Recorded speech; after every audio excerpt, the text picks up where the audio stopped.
મહેસાણાના વિસનગર તાલુકાના કડા ગામમાં એકના ડબલની સ્કીમ આપીને ઠગાઈ આચરવામાં આવી છે। એકના ડબલની સ્કીમ આપીને ₹2.5 કરોડની ઠગાઈ કરવામાં આવી છે। કડા ગામના કિરીટ સમરુજી ચાવડાએ ફરિયાદ નોંધાવી છે। ચાવડા કિરીટસિંહ અને ચાવડા વિશાલસિંહ સામે ફરિયાદ નોંધવામાં આવી છે। આરોપીઓએ ફરિયાદીને રોકાણ માટે સ્કીમ આપી હતી। 75 દિવસમાં રૂપિયા ડબલ કરવાની સ્કીમ આપી હતી। આરોપીને આપેલા ચેક બાઉન્સ થતા ઠગાઈ સામે આવી છે। સમગ્ર મામલે બંને વિરુદ્ધ ફરિયાદ નોંધી તપાસ હાથ ધરવામાં આવી છે। વધુ વિગતો આપી રહ્યા છે સંવાદદાતા તેજસ।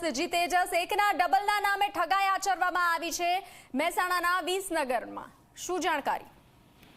બિલકુલ થી બંસી કહી શકાય કે એકના ડબલ કરવાની સ્કીમ આપીને પિતા પુત્રએ 2.30 કરોડની ઠગાઈ કરવાની ઘટના મહેસાણામાં સામે આવી છે। વિસનગર તાલુકાના કડા ગામના જે છે તે કિરીટ સમરુજી ચાવડાએ જે છે તે સમગ્ર મામલે હાલમાં તો ફરિયાદ નોંધાઈ છે। જેમાં મુખ્ય વાત કરીએ તો પૈસા જે છે તે 75 દિવસમાં ડબલ કરી આપવાની સ્કીમ આપી હતી ને ફરિયાદી પાસેથી રૂપિયા 7.5 લાખ રોકડા લઈ લીધા હતા। ત્યારબાદ જે છે તે 75 દિવસ પૂરા થતા પૈસા ડબલ થયા નહીં અને જે છે તે ચેક આપવામાં આવ્યો હતો। ચેક પણ જે છે તે બાઉન્સ થયો હતો। ત્યારે સમગ્ર મામલે હાલમાં તો આ ફરિયાદી દ્વારા હાલમાં વિસનગર તાલુકા પોલીસ મથકે જે છે તે હાલમાં ચાવડા કિરીટ અને ચાવડા વિશાલ સિંહ વિરુદ્ધ જે છે તે ફરિયાદ નોંધાઈ છે। કહી શકાય કે સમગ્ર મામલે હાલમાં તો પોલીસે ફરિયાદના આધારે તપાસ કરી રહ્યા છે, પરંતુ અન્ય લોકો સાથે પણ કુલ મળીને આ જે છે તે પિતા પુત્રએ 2.30 કરોડ રૂપિયા પડાયા હોવાનો પણ જે છે તે ફરિયાદમાં ઉલ્લેખ કરવામાં આવ્યો છે। જી તેજસ, જાણકારી સાથે જોડાવા બદલ આભાર।